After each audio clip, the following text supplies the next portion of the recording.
Okie doke. And that is a wonderful good morning to everyone. I wanted to first make a quick apology for taking so long to get the video out. I've been absolutely slacking off for economics, to be honest with you, and it's not been good. But here we are, I have made it, and it is 9 a.m. the day before the exam. So, yeah, sorry for being a bit late with it, but I hope it helps you out. I'm thinking without further ado, we might as well crack into it, and let's go. So I'm just going to be going through the how to make an introduction, some structuring for your analyses, one of my analyses pieces that I did, the conclusion, and then maybe some general tips and tricks at the end. So for the introduction, should be really easy, and it should only be like 3 or 4 sentences in my view. I think this holds true for every subject. Like, your introduction does not need to be long at all. And for me, I think it's where you should define anything that's like really kind of key terms kind of thing, you know. And you should also be talking about the stimuli being investigated. So we have the 4 stimuli that was given to us recently. Within those 4 stimuli, you should already kind of come up with a little micro introduction. And the only thing you need to do on the exam day is just add the other 3 or 4 stimuli, or however many, I think it's 3, the 3 unseen stimuli to that list. And the introduction then should be pretty much like spot on. And all you need to do is just try to answer that key question. So the question might be on the task sheet, or it might be implied. And in that case, it's probably good to read the context if it's available. Normally on the task sheet you have the context, or the like what the task is asking you to do. Reading that will probably give you a really good insight for your introduction. The other thing you should aim to do is to find any keywords in there that are important in your view. And the last thing is basically just answer the question, and then you can define your argument. So sentence 1 will be like, market failure is seen in the Australian economy through these 7 events, la la la la. The government needs to intervene to stop market failure, or whatever, you know. And any arguments will be like, using the example of Centrelink or Free TAFE or whatever, you know. And then I'm thinking now I'll go through like a rough analysis structure. So you had your introduction before, and now we have the analyses. So your analyses is pretty easy. I like to follow this kind of structure where I go, okay, what event am I looking at? So this event is going to be the stimulus, okay? Let's say university degrees were reduced in cost by 20% for math degrees, and art degrees were increased by 20%. So your event would be the change in cost of degree prices, right? What industry is it? Okay, the industry we're talking about right now, that's going to be the education industry, right? We're looking at getting tertiary education or degrees, and they're affecting the education sector or the education industry by the government introducing subsidies and a form of like discouragement, not exactly taxation, but a form of discouragement of consumption of certain types of goods. In our case, it's a type of partial market failure because the education sector, like, there's still going to be people who pay for those degrees, but it's just not as heavily encouraged. However, in the long run, this is an interesting point. It can actually lead to full market failure if that occupations like within that area that aren't being encouraged, if they're not fulfilled, it can actually lead to full market failure because there won't be anyone qualified to operate those jobs in that sector, or any sector for that matter, and that can have a very serious effect on productivity and internal economies of scale of companies. How does the market fail in this case? So I kind of just did that. The market fails because, like, you know, there's not enough people, whatever. How does the government intervene? So the government would intervene by introducing a subsidy, in this case as seen by like whatever stimuli 3, I think it is, whatever the numbers are.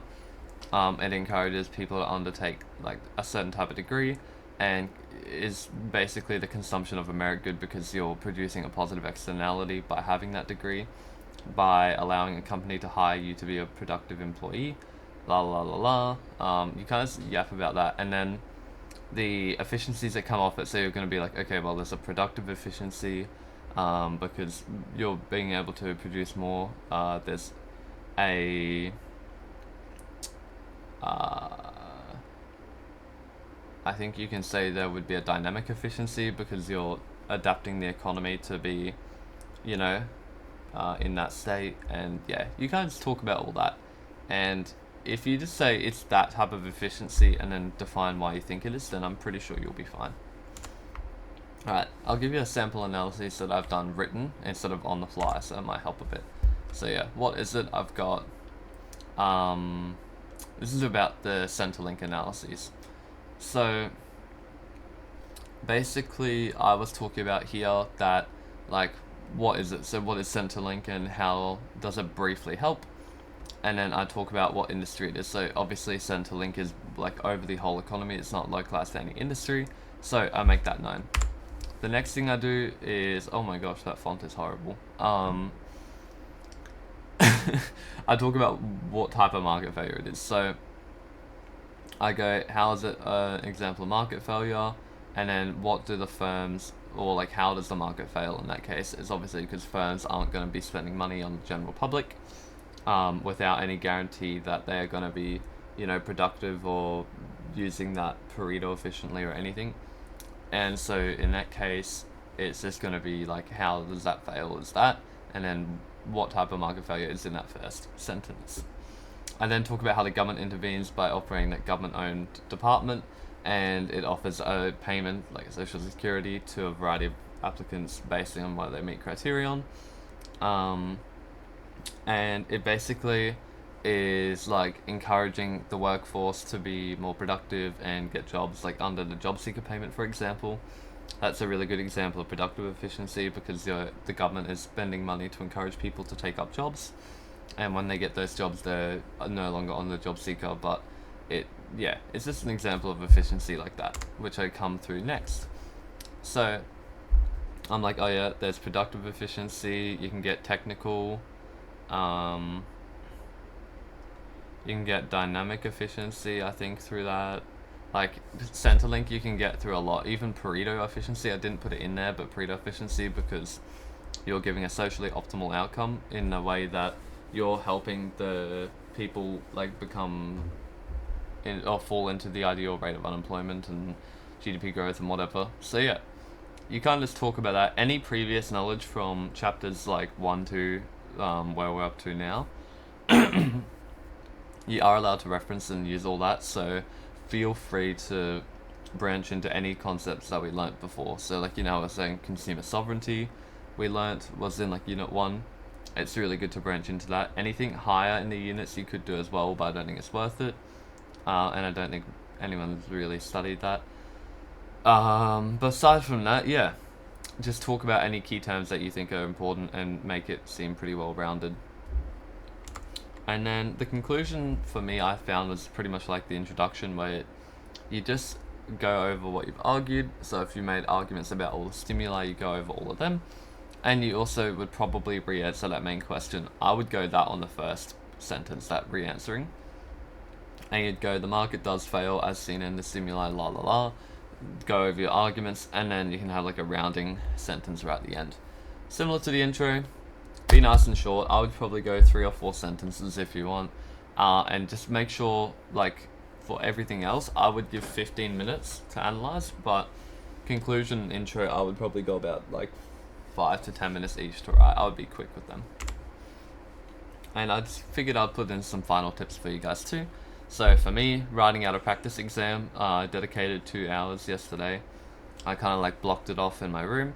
I was just like, okay, no music, nothing, just I'm going to be practicing, like doing a practice economics exam. I find it works really well. I like doing the exact same thing for math and everything like that too. And I find it works really well, especially once you have all the coursework done, to actually even go to the extent of like getting your school uniform on and like fully simulating an exam room. Like even it might be on your desk, like you're in your uniform, you're timed, you've got everything like that. no one's allowed to come in and interrupt you. Having a practice exam like that really gets rid of any like exam jitters that you might get. And then it's also, the more you do, the better. So the more practice exams that you cover and you understand and you can do, then you can see where you're going wrong. You can flag it. And I like to get AI to come to a market like ChatGPT or Perplexity or something. I'll get it to come through and just be like, okay, can you cross check my answers on that? And they're like, yep, your answers seem good. Or if I have the answer guide in front of me, I'll just use that. I did mention this before, but I'll give approximately 15 minutes max per stimuli. So you need to cover all, I think there are 7 of them in our case. So you want to be covering 7 stimuli in a 2-hour exam block. And basically, I think if you do 15 minutes each, that works out quite well. And then you've got 15 minutes for an intro and conclusion, which should be really quick. But yeah, about 15 minutes per stimuli should be pretty good. And that leads me into my next point, where the exam is actually on breadth of knowledge, not depth. So you don't need to do what we did previously, where you're really, really in depth, explaining, giving heaps of examples of everything. What you have to do is you have to be able to identify it and go into a little bit of depth, but nowhere near as much. So you're not going to get assessed on key terms and like what they mean. You're going to be assessed on, here's a stimuli and what key terms apply to it, kind of thing. So yeah, just be wary of that. You're not going to try and go super in depth about one topic. You're just going to give it a quick brush over and go to the next one. And I like this idea, so this is kind of relates back to the first top point with get ChatGPT or yourself or whatever to come up with some unseen stimuli. So that for me worked really well. Last time I had an exam, I was like, okay, do you mind coming up with a couple sample pieces of the Australian economy, key events, whatever, and then they're like, okay, here's a list. I was like, okay, sweet, follow through and did it. And coincidentally, one of those unseen stimuli actually landed up on our last exam. Which is pretty funny. And as soon as I saw that, I was like, oh, I've analysed that, and then jumped straight into it. So it is pretty good to do stuff like that. And yeah, last point, everyone should be doing this, but lock in and good luck. If you want to, maybe review some of the textbook and just make sure you can define it, like pretty much everything. So like, by that, I mean just define it. You don't have to, or be able to provide an example even. If you can like roughly define what it is or show an example of it, that's all you really need to know. You don't need to go into a heap of depth to it. And thank you for me, and good luck for all of you from the QC guy within your next economics exam, especially the extended essay one. And I do apologize for taking so long to get this video up and out running, but I am glad that it's here now, and I hope you guys find it somewhat useful. Anyways, that will do me, and I hope you guys have a wonderful morning, and I'm wishing you guys all best of luck on your exam, and I'll see you in that exam room tomorrow morning.